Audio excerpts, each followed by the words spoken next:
Nakapasyal ka na ba sa Burdeos, Quezon? Ano ba ang meron sa lugar na binabalik-balikan ng mga turista? Tara, libutin natin ang nakatagong paraiso at huwag maging dayuhan sa sarili mong bayan. Ating tangkilikin ang sariling atin.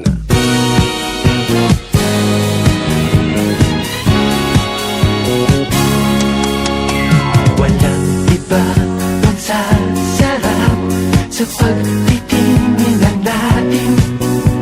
Sana ay tinawag wakas. Paano nga ba mararating ang bayan ng Burdeos na sakop ng Polillo Group of Islands sa lalawigan ng Quezon?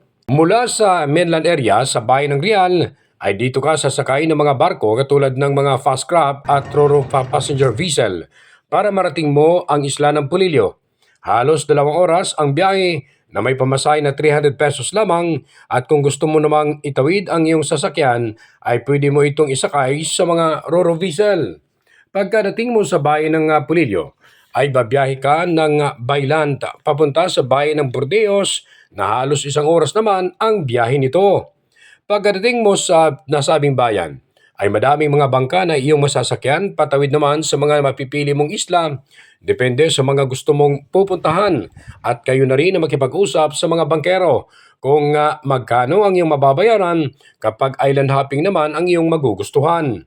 Ayon sa record ng Tourism Office ng Burdeos ay nasa mahigit 20 o halos 25 na islands na maaari mong mapupuntahan at samot-saring mga kagandahan sa bawat isla. Tara na po sa bayan ng Burdeos, atin pong tuklasin ang tunay at napakagandang tanawin dito sa amin. Kabilang sa 25 islands na binabalik-balikan ng mga turista ay ang mga isla ng Anilon na napakaganda ang mga mapuputing buhangin at meron din itong kuweba na nagbistulang lusutan, Lulisan Bar, Binunbunan Island o mas kilala sa Burger Island, Malaginuan Island, Puting Bato na may white sand din naman, Pulonggulo sa isla ng Carlagan na napakaganda din ang kakaibang hugis ng mga bato na white sand din ang dalampasigan at Minasawa Island na tirahan ng mga ibon.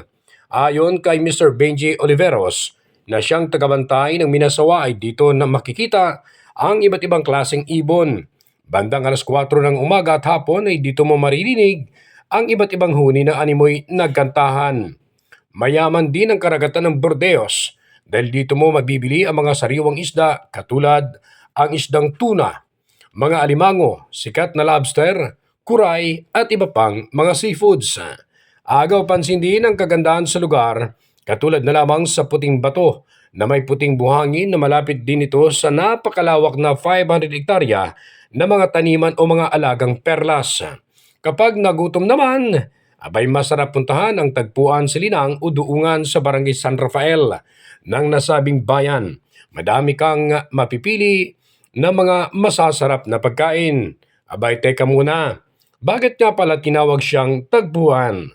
Mukhang excited ang kwento. Ayon kay Russell Rivera, may-ari ng nasabing kainan na dito umano nagsimula o nabuo ang mag-asawa ang kanilang matamis na pagmamahalan. Simple tingnan ang kanilang bayan pero wag mong mamamalitin dahil sa yaman ng kanilang karagatan ay tsak mamamangha ka sa mga nakakatagong paraiso. Kabilang rin ang turismo na palalakasin ni Vice Mayor Gina Gonzales ng Burdeos, Quezon dahil naniniwala siya na kapag maayos at sinusuporta ng mga ipinagmamalaki ng kanilang lugar ay tsak madami ang magkakaroon ng oportunidad.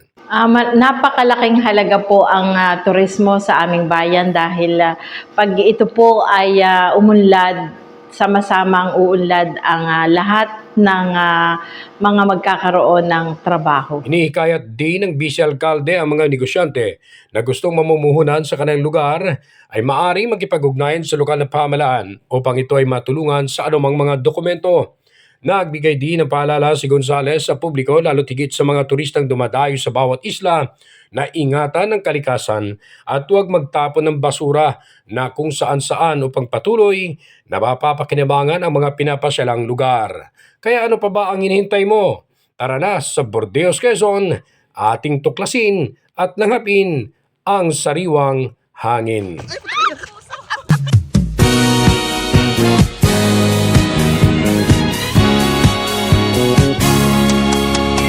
Walang iba ang sa sa pagtitingin natin.